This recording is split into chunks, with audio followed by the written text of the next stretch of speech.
Hi, okay, very good morning to everybody, and thank you very much for joining us this morning for this Accentuate by K3 Hub webinar. For those who haven't virtually met me before, my name is Marie Wadeson, and I'm a Managing Director here at Quantuma.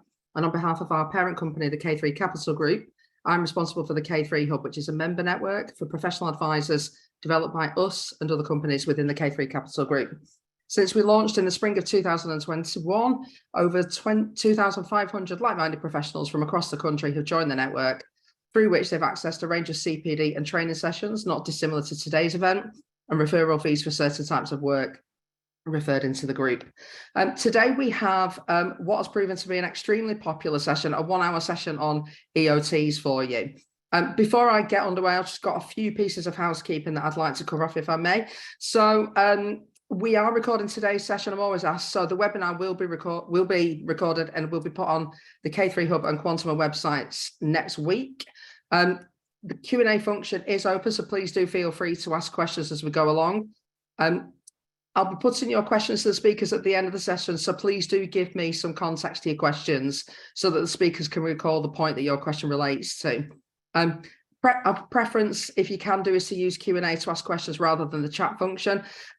Judging by the number of questions that we've had in already pre-event, we're expecting an awful lot of questions to come in today. It's likely that I'm not going to be able to get all of them across to our speakers in the hour that we've got. So what I'll do is for any that I haven't managed to get through by the end, I'll pass those on to our speakers and they'll come back to you separately via email after the webinar. We normally add the presentation to the chat for you to download, but on this occasion, I've been advised we won't be doing this morning. And instead, we'll be sharing the recording and other related materials next week via email. So look out for that email. One other thing to flag for you is that we will be running a clinic based on the popularity of this session. We are going to be running a clinic, not immediately following this, but I think into June. So given that this is such a hot topic, Holly and Adrian will be offering some one-to-one clinics in June. So just before we go into the Q&A right at the end, we'll give you the opportunity to let us know that you would like to book a slot at one of those via a poll or a survey that the team will put up towards the end. So do let us know if you'd like to sort of take that forward. And I'll mention that when I come back in later on. So on to today's webinar in that case. So I'm very pleased to welcome back my colleagues, Adrian Howells and Holly Bedford. Morning. Adrian is a director in Quantuma's corporate finance team, and Holly is a managing director at K3 Tax Advisory. Today's session isn't going to get too technical, but we'll cover an introduction to EOTs and the structuring and funding thereof. Today's agenda is on the screen now, or will be in a second. It will cover the use of EOTs as a practical and viable exit solution, typical structures, tax issues, and a case study to bring some of Adrian and Holly's examples into life. First up is Adrian, so I'm going to hand over to you. Thank you very much, Marie. Good morning, everyone. Thank you very much for joining us. As Marie pointed out, this has proven a very popular topic and a very popular webinar, and it is for that reason that where so many people are joining, and we don't know where you're at in terms of the learning curve necessarily in respect of EOTs and what stage you're at, it makes most sense that we were a little bit introductory with this, and as Marie says, don't get too technical. We have got these workshops coming up, so do please register for one if you want a bit more detail. Also, Holly and my contact details will be shown at the end of the presentation and are also available on our website. So absolutely, if you've got a more technical question, either for your own business or for a client's business, please do get in touch, and we will be delighted to help you. So on to my first slide, please. What is an EOT? Employee Ownership Trust. These were brought about in the Finance Act of 2014. It's an increasingly popular way of selling a business. It's sort of an alternative, if you will, to what we might see as a more traditional exit method, which there we're thinking selling a business to a trade acquirer, which might be a competitor, or selling your business out through to an institutional investor such as private equity. Those two sort of more traditional methods remain the well-trodden path. still, but we are seeing increasing interest in EOTs. I think the number now in the UK is heading towards 2,000 companies, which operate under an employee-owned structure. Essentially, your business is sold into a trust which owns the shares and owns those shares and operates strictly for the benefit of all the employees. The trust must take control for the various benefits of the trust to work, and come on to those benefits in a minute, must take control. Therefore, it does need to own at least 51% of the share capital. And there's a theme that we'll sort of come back to around sort of loss of control for the sellers, and that's one of the things to bear in mind about these. You can put other structures alongside it. So you could sort of do a hybrid of an EOT and an MBO. That has some advantages in terms of being able to perhaps motivate certain, your C-suite staff who may be key individuals who are instrumental to running the business. A lot of the benefits of an EOT, some of the key benefits of an EOT would fall away though for that portion of the sale. So something to bear in mind. There are a great many benefits to doing an employee ownership trust as opposed to a more traditional exit route. You don't need to go and find a buyer. I think a lot of our professional network are on watching this and will be very familiar with, you try and sell a business to either private equity or trade, you've got to go and find them. That's not necessarily a straightforward process, and it can also involve, opening your books up to your competitors. That's not always ideal. You don't get an particularly intensive due diligence process for employee ownership trusts, which in a more traditional sale can be quite time intensive, stressful for all involved, and expensive, of course. Part of the process, which we'll come on to in a bit, we talk about you have to have an independent valuation done to do an employee ownership trust, to essentially set the price, because of course you haven't got a buyer, so how do you determine that price? We'll come on to that in a bit. But in doing that, of course, it means that as you start your transaction, you know what the price is, and it doesn't tend to move. So that's, you end up with some certainty there. It preserves the legacy of your business. You've built this up over many years. Actually, immediately following the transaction, nothing needs to particularly change, so the business stays as is and is preserved. The staff then are also more invested in the business because they own a share of it, or not indirectly own a share of it. I'll come on to that in a moment. And there are more employee-owned businesses in the US. It's a bit more of a model over there that we're sort of catching up with, and studies that they've done in the US, excuse me, the US demonstrate that businesses that are sort of employee-owned tend to be more resilient, more robust. If you think about it, the staff are more sort of more willing to pull at the oars if there's problems and be on side.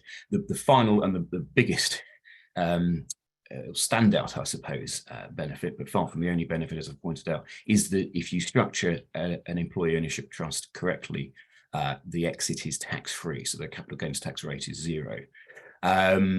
There's a number of benefits for the staff. So obviously they gain from the future economic value of the business, be that either through selling the business in a few years down the line, or if they want to hold it in the medium to longer term, ultimately starting to get a share of the profits.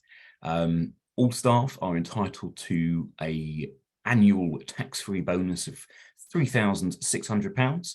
There's some funny rules around that though, which means that everyone must take it. So even if you as the owner decide to stay on as the managing director, CEO, whatever your current role is, you must also participate in that £3,600 bonus. You cannot refuse it.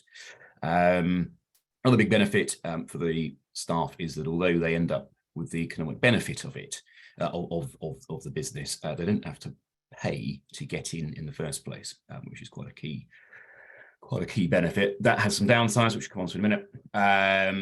A key distinction we just need to make, though, as it says in that bottom note there, the employees don't actually own the company. I've got a structure on the right there, which I'll come on to, but it's a trust that owns it for and on behalf of the employees. Of course, as employees come and go, the beneficiary sort of entitlement, if you will, comes and goes with it. So on the right, we're looking at a sort of a typical structure, a couple of new companies that come into it. I suppose parent company is where we're sort of seeing the trade, or well, sorry, we've got a holdco in this particular structure. So subsidiaries, I suppose, in the trade. Parent company then is, in this instance, part owned by the trust. And you'll see that's a majority. We're saying other shareholders, that could be that you as a vendor decide to retain some of the business. It could be that, as I say, there's a different structure that sits alongside it with perhaps the management team. And then there's a trustee company that is created and exists, and that's got its own board of directors, and that controls the trust. And of course, there the trust does have your normal shareholder rights. So moving on,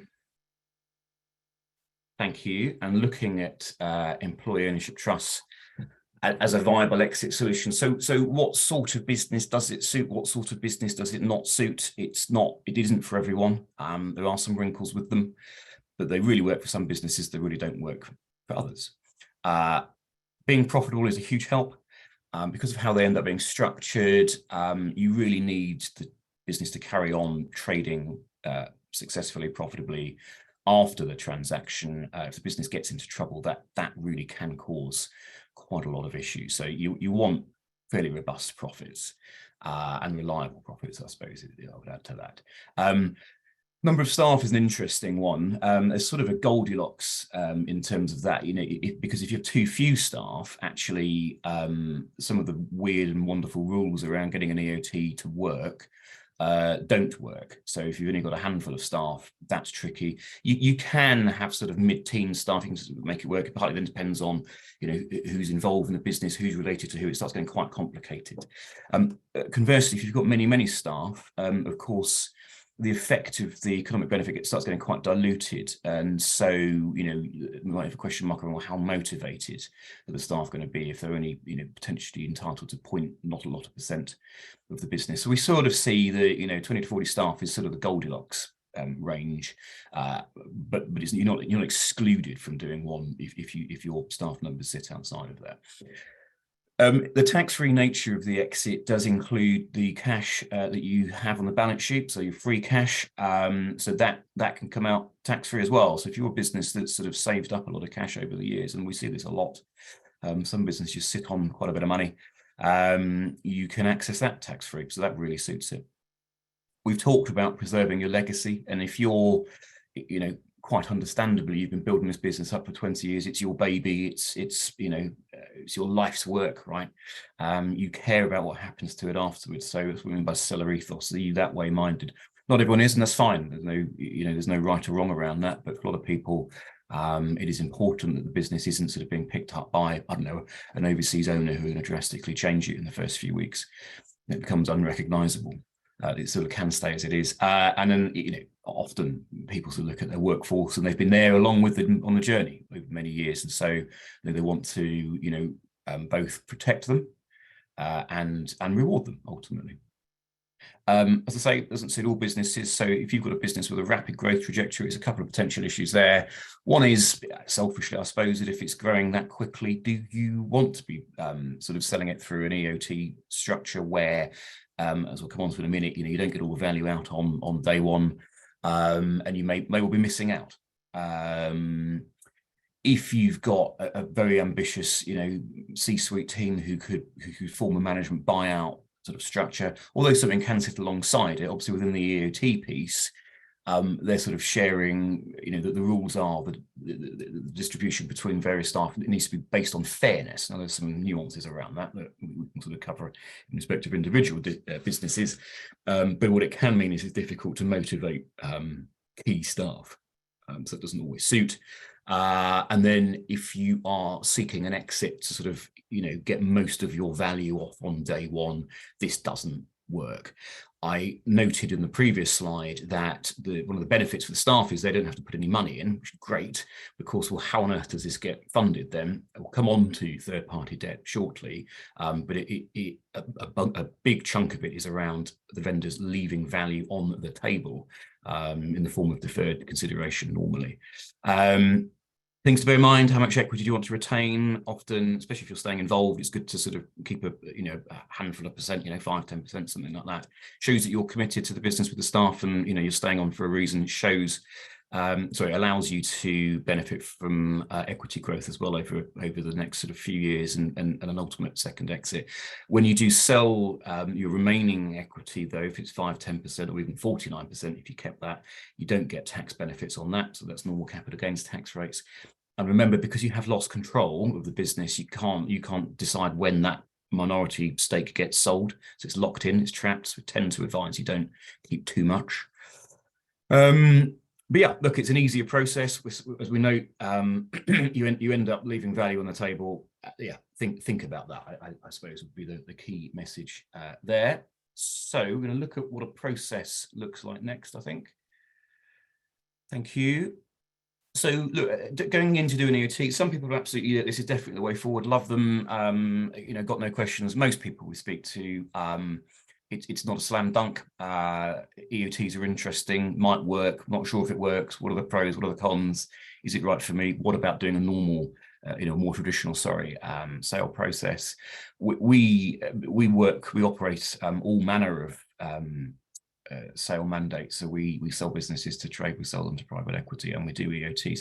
So we are therefore able, if you have we always advise any shareholders have preliminary conversations with advisors anyway, but we're able to offer an independent view on which route might be better for you. We're not biased toward EOT or against it. And so if we think it doesn't suit you, we will say so.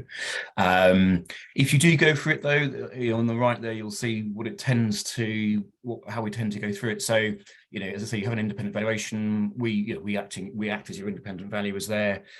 We structure it, and we obviously work hard to structure it sort of safely. So there's forecasting, budgeting done to demonstrate that the model is defensible and robust, and shows how your value is ultimately exited. Funding, if you choose to use it. We're coming on to debt in a bit, and then tax clearances and the tax structuring is crucial, which is what Holly will be talking about. And then finally, as with any transaction, the lawyers get involved, and there's an SPA. I just wanted to talk quickly about valuations, because there's sometimes we have conversations, there's a bit of a view of, it's an EOT, so the value is going to be less than going down a traditional route. That doesn't have to be the case. And there's also a bit of a view that valuation should be based on affordability. Affordability is hugely important, and it's absolutely critical that you don't structure something up that overburdens the trust. If it all goes wrong, actually it's very difficult, either for the sellers and or the trust.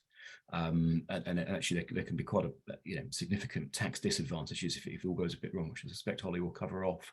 So with structuring, we try and do it to be affordable and make that work. But actually the guidance from HMRC is simply that the value needs to be market value. And so how do you define that? Well, arguably, in our view, that can correlate with a trade sale exit or a private equity sale exit.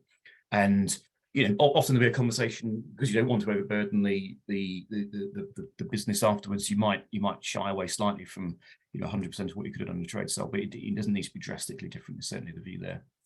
And also, I suppose, worth bearing in mind, even if you end up with something that's quite valuable and is going to take many years to pay out, actually, the business is then paying down the sellers over a period of time, and after, let's say, 5 years, it would be quite a lot of equity value now in the business, which, if it were to be sold, would benefit the beneficiaries. So there is value there. We're going to talk about decision making next. Thank you. So one of the advantages, as I said before, the business doesn't need to change at all really on day one in terms of how it operates and how it runs. It's a real sort of advantage. You've not got new owners coming in and changing it, as I say. So your company board carries on running the business. You as the owner can stay on that company board if you want to. Have to. You may not already be on it. So you can still be involved. We advise against the sellers controlling the board. It's not a requirement. We advise against it. It just gives better optics in terms of, again, coming back to that theme of losing control, better optics with the revenue, basically. So we've now got, as we saw in the structure chart earlier, we've now got a brand new trust company that's got its own board. And as I said earlier, that then has normal shareholder rights. As the seller, you can participate in the trust board. We would typically recommend, in fact, that you do participate in the trust board because you're leaving so much value behind, and some of the conversations around paying that value out are had at trust board level. So you would want an involvement and some sort of oversight of that. For the same reasons as with the company board, though, we recommend you don't control that. So that's the key difference, and that's sort of how the decision making ends up working. So in terms of the day-to-day, how's the business looking, running, etc., it doesn't have to be any different at all, save for the fact, as I say, we tend to recommend the sellers lose control. So it carries on as normal, and then you've got a trust now that's there acting for the interests of the employees. So I think we're moving on to funding last. So, big point here. I've sort of alluded to the fact that you're leaving quite a lot of value behind, and I've alluded to the fact you're sort of losing control of the business. So that value being left behind now, that's sort of on risk. And obviously if things go wrong, how do you access that sort of value? So one method of looking to reduce that risk and help also with you getting money out on day one is to take in third-party debt. And by third-party debt, we mean going to a bank. And there are a number of banks now who, like EOTs, they understand them, they like to lend into them, they understand the principle that the business is often more stable once they're sort of employee owned, and they also understand that actually if you pay off the bank debt over 3 years, you may be coming back for more. So for them, it sort of works from a business development perspective, because they might get a second bite of the cherry a little bit down the way. And so, what is that? What is the bank debt doing then? It's allowing, if you think, well, actually, what value is coming out at the point of the transaction? It's the cash on the balance sheet. It's any bank debt, and the rest of it is sort of deferred in one way, shape, or form. There's a bit of a concern sometimes. Lots of businesses haven't had debt before, and so they're not necessarily, that enthralled at the idea of getting debt on board. I mean, and that's where structuring the debt and putting in a sensible leverage becomes, quite critical. It's absolutely right to approach taking debt with caution. You shouldn't go in with abandon, and absolutely, try and leverage the thing as much as you possibly can. Because the business is going to have to, trade to pay that debt back afterwards. It can, of course, create a bit of a risk, but actually carefully structured, sort of reasonably modest amount of debt, maybe 1 turn, 2 turns of your profits going in, can help reduce the risks for the vendors on day one by bringing more cash, away from more cash to them, so they're owed less ultimately by the business. And also, of course, having debt in can help instill a bit of discipline for a business, because the bank will have certain requirements in terms of sort of reporting and checking covenants and things like that. And it's just not bad discipline to have in the business, and I would argue can help reduce the overall risk to you. So where does the third-party debt come in? It can come actually into either the trust, or it can come into the trading company. We tend to suggest it goes into the trading company, because then that should be tax deductible. The interest on it should be tax deductible for corporation tax, so it's a little bit more efficient. So where do you then end up? We've got a structure that's, as I say, we've had some cash out. We've got now 2 forms of debt in the business. We've got, if we've gone for bank debt, we've got the third-party bank debt, and we've got the sort of vendor debt, it's all sort of owed. When all debt is equal, what do we mean by that? Inevitably, the bank debt will sit ahead of your debt. The bank, takes priority. Of course they do. Take security, all those sorts of things. So the only other thing to bear in mind is that, they're sitting ahead of you in the priority. We tend to structure it with the banks where, they're open and sort of, I suppose, willing to allow capital and interest payments to go out onto the vendor debt. You can charge interest on that if you want to do so. Again, part of the structuring and being careful, making sure we're not overburdening the business. But typically, you will not end up with a strict payment structure in terms of the vendor debt, because it's always at the blessing of the third-party lender. And also for various sort of slightly behind the scenes rules, I suppose, in terms of how EOTs work. We don't want to put in loan note instruments that whereby you can sort of take back control of the business if the business starts to default on the debt, because at that point the EOT stops being an EOT, it starts breaching all the various rules, and it all sort of falls over, and that can lead to quite hefty tax consequences, which is probably a good moment to segue to my colleague Holly Bedford, who is going to talk to you about tax and employee ownership trust. So thank you very much. Thanks, Adrian. Yes, thanks. So Marie said at the beginning, and I think Adrian might have mentioned as well, that we have done a previous quite long webinar where we went into some of the more heavy duty tax considerations and the rules on EOTs. So we're not planning on repeating it on this one. This is more about the sort of considerations around funding and some of the practical things on EOTs, although I will quickly mention the rules as well. So can we have the next slide, please? Okay, so as Adrian mentioned, and I'm sure all of you know, the first sale to an EOT where the EOT acquires a controlling interest is not taxable for the sellers. It's actually a kind of like a holdover. So the gain that's sat in the vendor's shares gets shifted over to the trust. So that tax will pop up in future, but it will be the trust that will be paying it if everything goes to plan, not the vendors. Now, if you sell in, let's say you've got one shareholder and he sells in 60% on tranche one, he can have that without tax. But later on, if he decides to sell in his remaining 40%, that's going to be taxed as usual. So it is just that first hit that you get this special tax treatment, which is obviously an important consideration if people are not doing 100% sale on the first go. We can and do usually go for revenue clearances on EOTs, and the reason for that is, although there's this tax-free treatment, it doesn't take away other anti-avoidance legislation. So transactions and securities legislation, if people have come across that, which is relevant when people are making sales and effectively being paid out of the company profits and still retaining a shareholding, that legislation can still apply. And so we are going for clearance under the transactions and securities legislation if the vendor's not going down to 25% or below. We explain in the normal way what the structure is, why we're doing it. So far, we've had no issues on any of our EOTs. So I think the revenue look at this quite, favourably.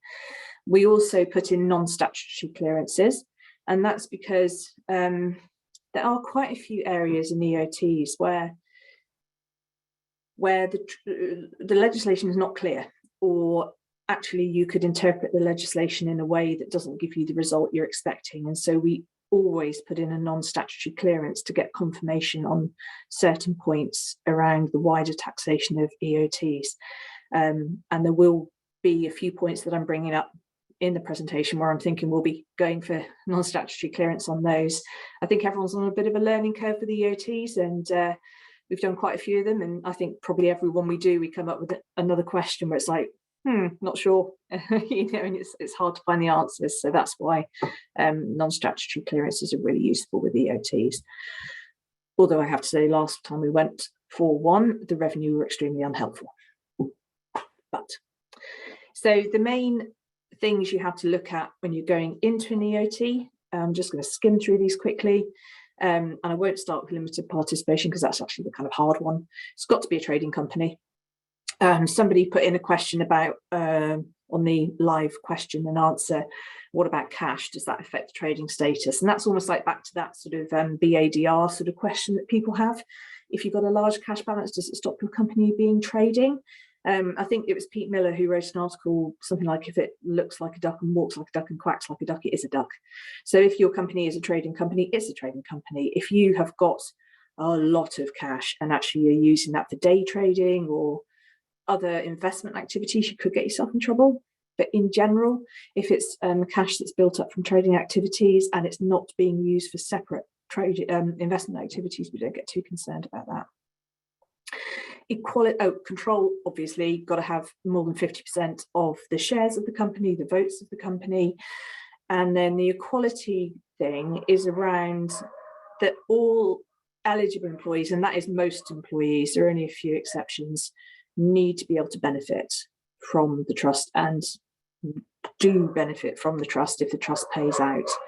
And no, although it says equality, that doesn't mean everyone has to get the same thing. You can differentiate between employees on the basis of remuneration levels, years of service, and hours worked, just those three. And so if you are only using remuneration, for example, everybody who gets 100, who's on 100 grand has to get the same amount. Everyone that's on 50 grand has to get the same amount. So it's equal within those tests. Limited participation is the one you've always got to check before you go too far down the road with a company talking about EOTs. And this is a fraction that has to be met for the year before the EOT is put in place and going forward. And that is, you've got to look at your number of directors and office holders and employees who are connected to them. So, and that's quite a wide test. It's a wide relative test. You've got aunties, uncles, nieces, nephews. So anybody who's, well, a 5% shareholder, 5% plus shareholder, who's also an employee, who is also, or a director, and they're connected people who are also employed by the company.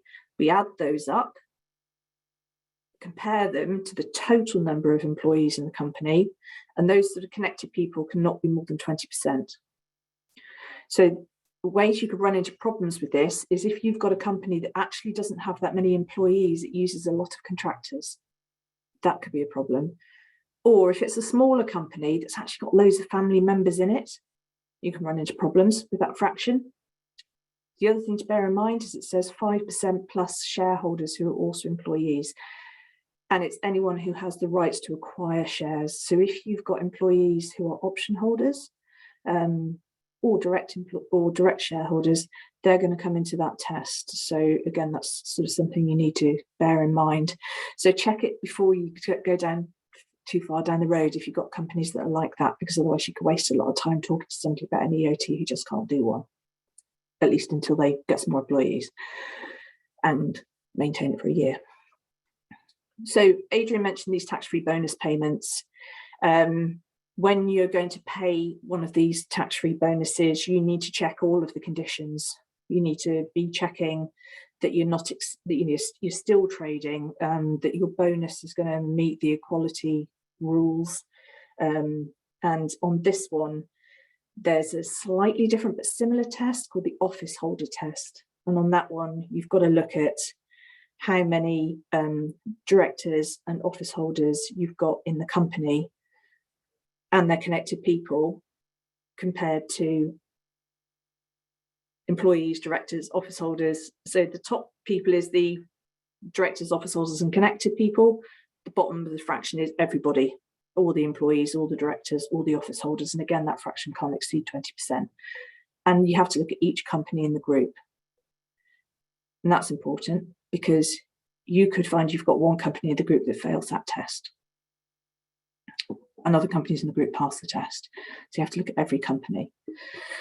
And I mentioned their employee shareholders. You know, if you've got somebody who is 5% of shares or a class of shares, they can find themselves excluded from the EOT. So if you are going to be doing employee incentives alongside an EOT, you have to bear in mind that you might end up excluding somebody from the trust while you're doing that. Can we move on to the next slide, please?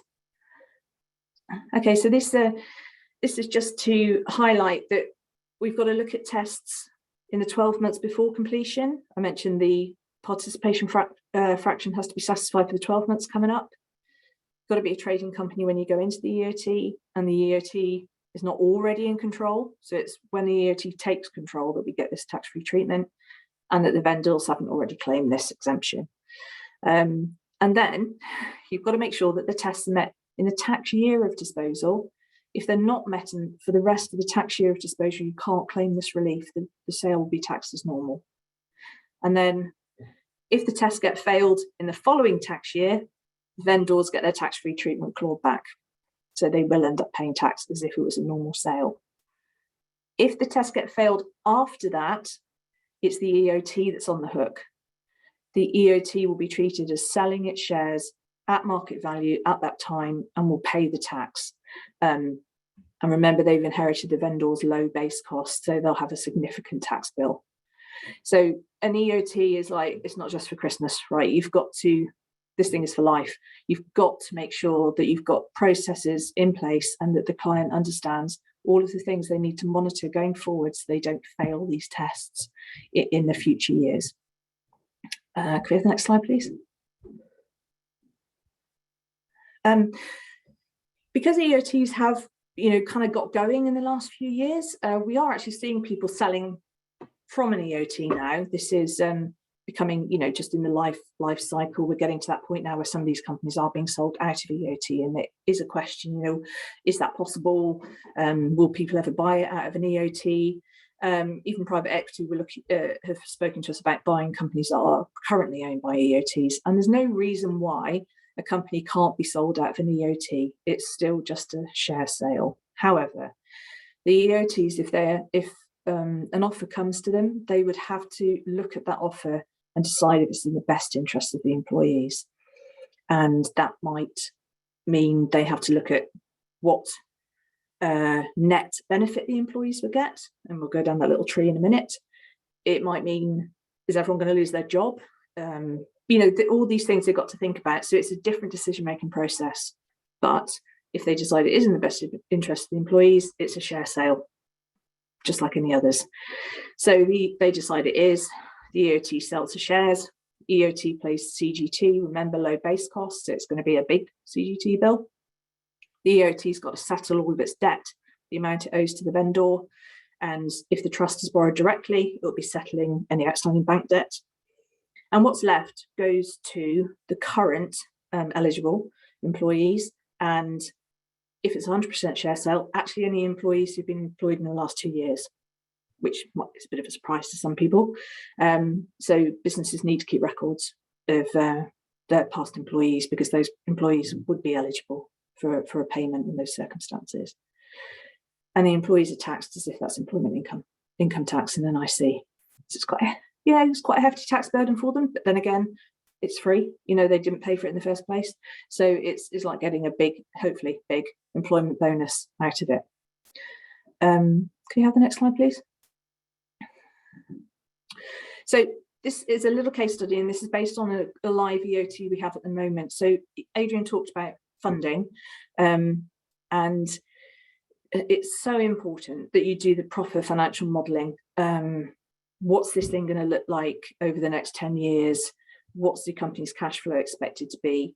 What burden are you putting on it in terms of its cash flow for satisfying the external debt and also the vendor? And the extra thing you have to bear in mind with an EOT is the money has to come up from the company into the trust, out to the vendor. And if the trust is borrowed at trust level, the money has to come up to the company in order for the trust to repay the bank. The money moves from the company up to the trust by way of gift. It's a distribution. It's like a dividend. You need reserves. So in your modelling, you've also got to look at your reserves. It's not just whether the company's got the cash. Has it got the reserves in order to move that money up to the trust? Because if it doesn't, it can't move the money. You say, well, why don't you just loan the money up to the trust? It's like, well, you could, but then you're into Section 445 tax, which could be quite expensive. So in general, we don't do loans, I suppose, unless it's desperate that we lend the money up. Usually it's a distribution. The company we had quite a lot of cash it wanted to move on completion, but that was going to put it immediately into a flat or negative reserves position, which then meant it's going to be a long time before that company was able to move money up to satisfy any vendor debt. And at that point, we were thinking that the company would take the external borrowing, which is fine. That brings cash in, which can satisfy cash on completion. But we need the reserves to move bank debt cash up to the trust. So in that scenario, we said, no, we're going to lend at the trust level so that at least the money can come into the trust and out of the trust to the vendor on completion without hitting our reserves at the company level. So these are just, moving parts you need to think about in every case, and every case is going to be different. Adrian mentioned corporation tax deductions. This is one of the things that it's hard to get a definitive answer if you start looking around the internet. So we did go to the revenue for non-stat clearance. Our position, and don't take this as gospel, do your own research, is that you can get a tax deduction if the lending's at company level, subject to the unallowable purposes test. You cannot get a deduction in the company if you're moving money up to the trust for the trust to pay the interest. So that's a disadvantage if you're looking at borrowing at trust level, but you've got to weigh up that impact on reserves with that corporation tax deduction. Second round funding, very, very briefly, that is, let's say you pay off the bank debt, then you've got the vendor debt to pay off. If the vendor debt is carrying, let's say, a 10% interest rate, and the company is able to go out to the market and borrow at 6%, it's probably worth the company going out to the market, getting a second round of funding to settle the vendor debt because it's cheaper for the company. So that's something just to bear in mind in the modelling as well. Vendor interest. Vendors love the idea that they're going to get 10% interest on what the company owes them. Remember, it's taxable. And it can be a bit of a bind for the company. We have another client, we didn't put the EOT in, but we're now advising them, where there's no flexibility built into the legal documents. The company has to pay them something above base rate. I can't remember when they put it in place, base rate was nothing. Now it's a lot more. So the interest burden is much higher than they thought it was going to be. And what they're finding is all of the company's available cash, because the trading has dropped off as well, is going to paying the interest. And so the guy's getting taxed on all of the money he's getting out of the EOT now, when he thought it was going to be tax-free. So we'd always recommend building flexibility in the SPA so that if you need to amend the vendor debt, vendor interest, you can do without questions around changing the arrangement with the trust after you've put it in place. Okay, next slide, please. So, okay, summary and next steps. I'm not going to summarize, I haven't got time. So next slide, please. So just to say that we've worked on a lot of EOTs. We have a team that encompasses pretty much everything you need. So I'm the tax person. Adrian does corporate finance. So he does valuations. He does the financial modelling, that I've just been talking about with the reserves and everything. We also have a specialist debt advisory team who, if you decide that third-party debt is for you, they go out into the marketplace and talk to the banks that we know like this kind of thing and get the best, arrangement for the company. And then we're not lawyers, but we have legal firms that we work closely with on EOTs. So we know how to work with them, and we act very much as one complete team, which just makes the whole thing less difficult for the vendor because we know what to do, cradle to grave on the EOT. So if anyone is looking at doing one of these, then please get in touch. And I think I've just hit my time exactly. Thank you very much, Holly.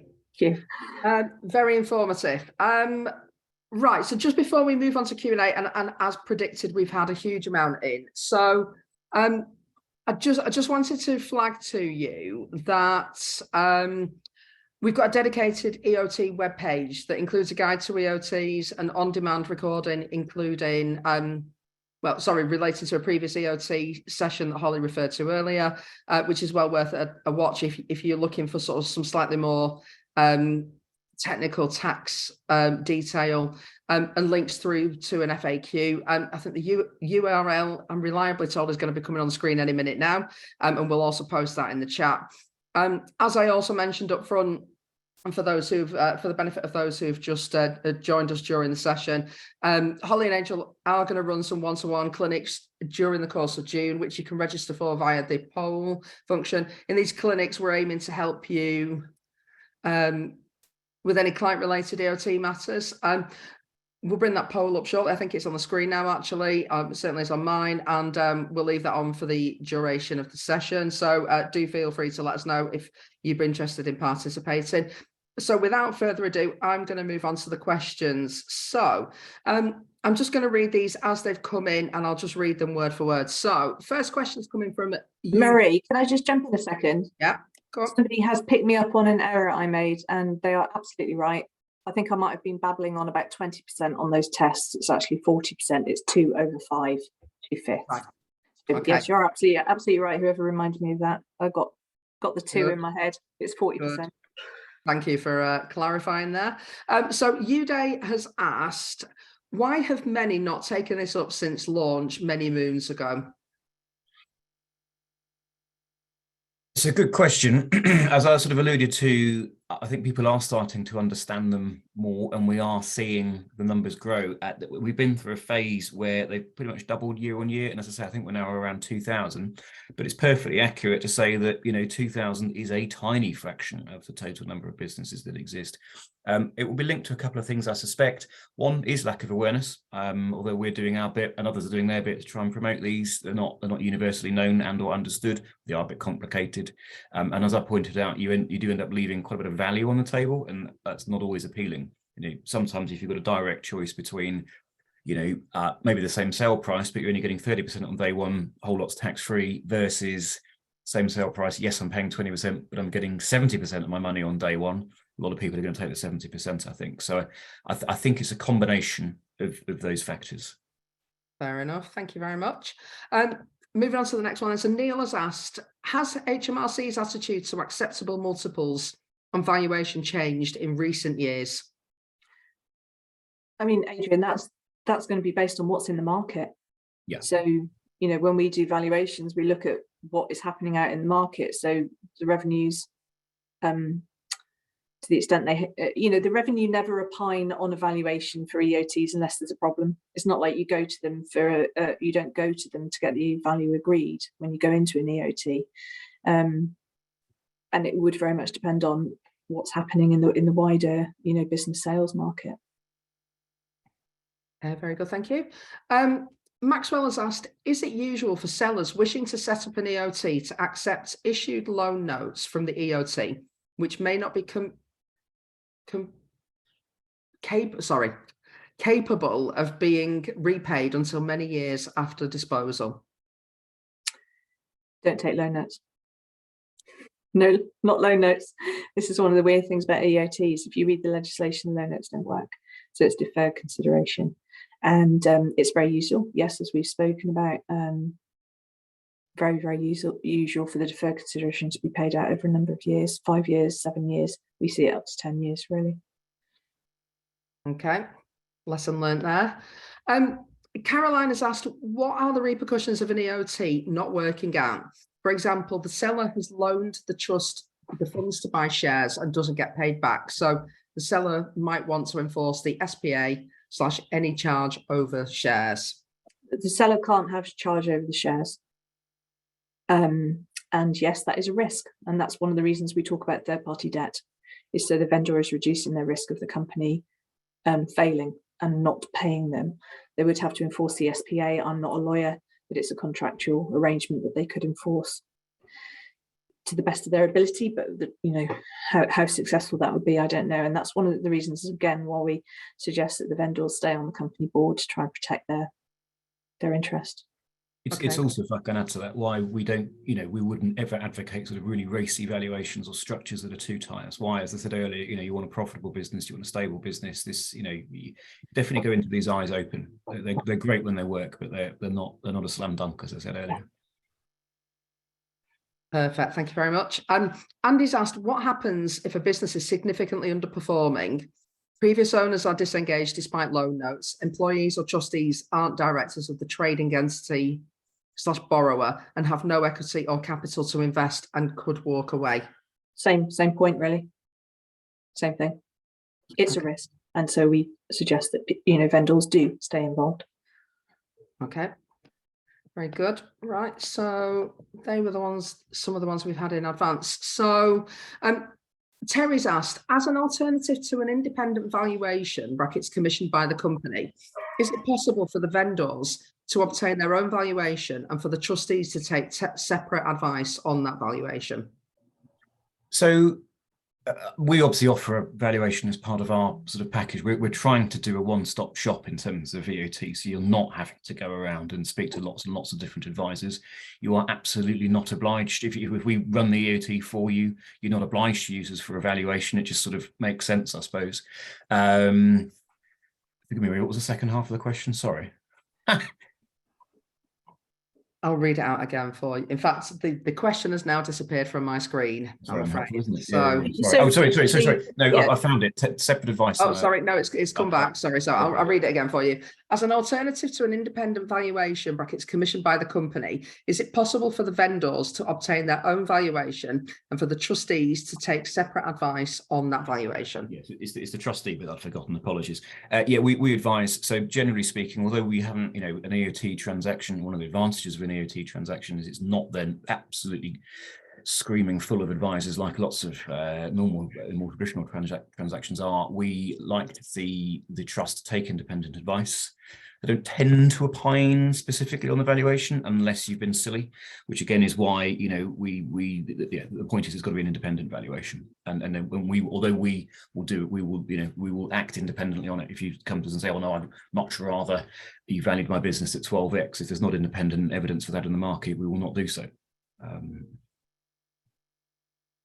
Yeah. Okay, great, thank you.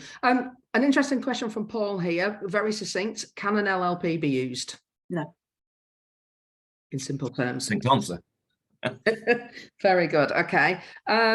Moving on, a question from Andrew here. So, who's very kindly given me the backdrop to this, just so that we jogs our memories. Valuation would be based on future profits, etc. What happens if there is a downturn on future trade and the owners have had the sale tax-free?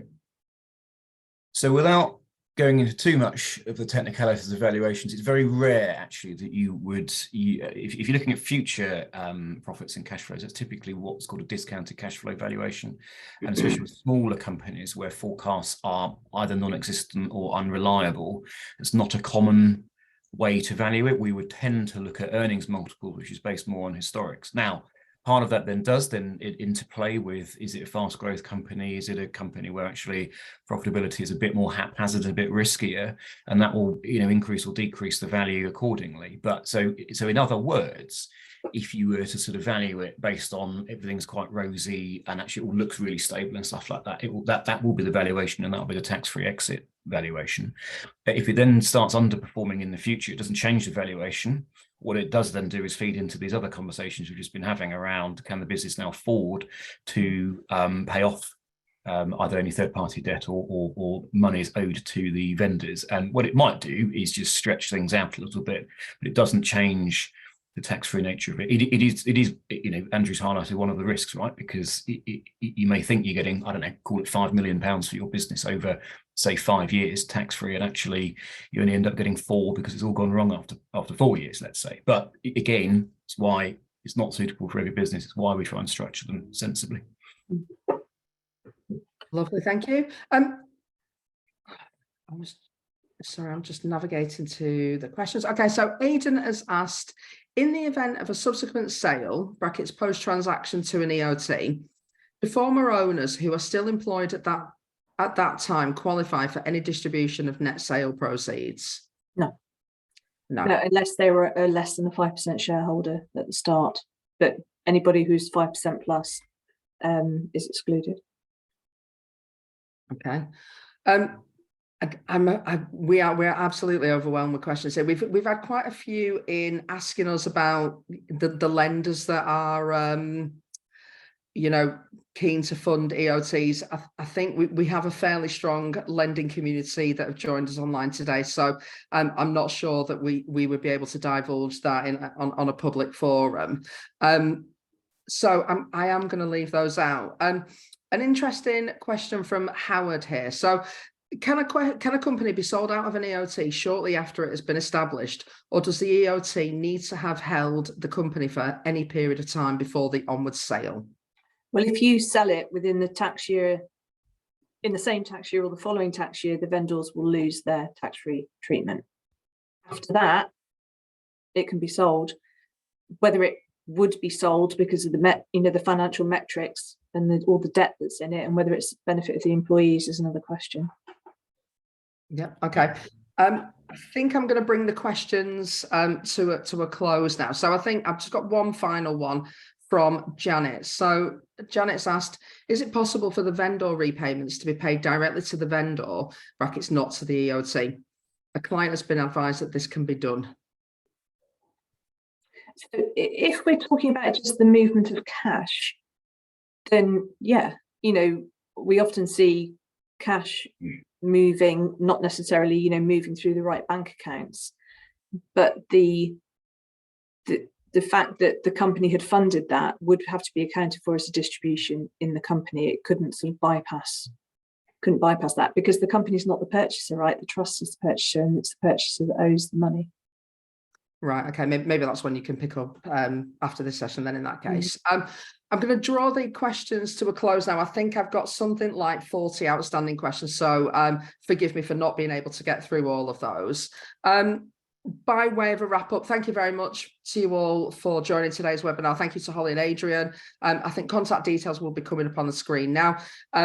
Just a quick look for our next webinar, which will be held on the 23rd of June, where we'll be running a corporate credit ratings masterclass with James Piper, who is the managing director and founder of Lightbulb Credit, which is the UK's only corporate credit improvement agency with exclusive licensing arrangements with all of the major credit rating agencies in the UK to carry out this service. Invites will be going out next week, so do join us if you can. We've already flagged that there will be some materials and a link to the recording of this webinar that will be going out next week. So I think all that remains for me to say is thank you very much for so many of you spending your time on a Friday morning with us. We appreciate your company, and have a great bank holiday weekend.